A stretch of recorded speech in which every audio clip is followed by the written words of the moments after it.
पाहुणं बोला की गाडी वर दिवली आहे का आपलं फॅमिलीसाठी आहे वर्दीलीच गाडी आहे राव दिसा नव्हे तुम्हाला. कुठं कुठं जाते गाडी आपली वर्दीला? अहो तुम्ही कुठं सांगा ऑल इंडियात कुठं सांगा कुठं बी जाते गाडी आपली. होय बरं मी म्हणन तिथं वर्दी घेऊन याचाल का तुम्ही? अहो तुम्ही नाव सांगा त्याच्या आईला कुठं बी जाऊ की दुनियेत.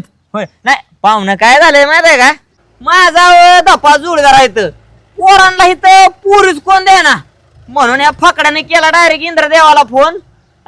इंद्रदेवानं बघितलं त्या 5 अप्सरा बरं का स्वर्गात म्हणून म्हणलं ही गाडी घेऊन स्वर्गात जावं माझ्या जोडीदारांना पुरी बघायला. तुझ्या गाडी वाक्या बिक्यात फरक आहे काय? का? गाडी कुठं काय स्वर्गात तुझ्या का माझ्या ह्याने नेली होती तिथं. हा अहो काय किलोमीटर होईल ती भरतो की मी पैसे गपला का सकाळ सकाळ उघड वाक्याची मंडई करून एक तर धंदा ना पाणी गाड्याला तू इथं चेष्टा करायला माझी. 2 रुपयाने जास्त देतो.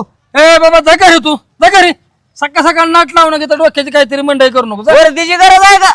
अरे जा की बाबा तू जा घरी सकाळ सकाळ उघड इथं डोक्याची मंडई करायला एक तर धंदा ना पाणी.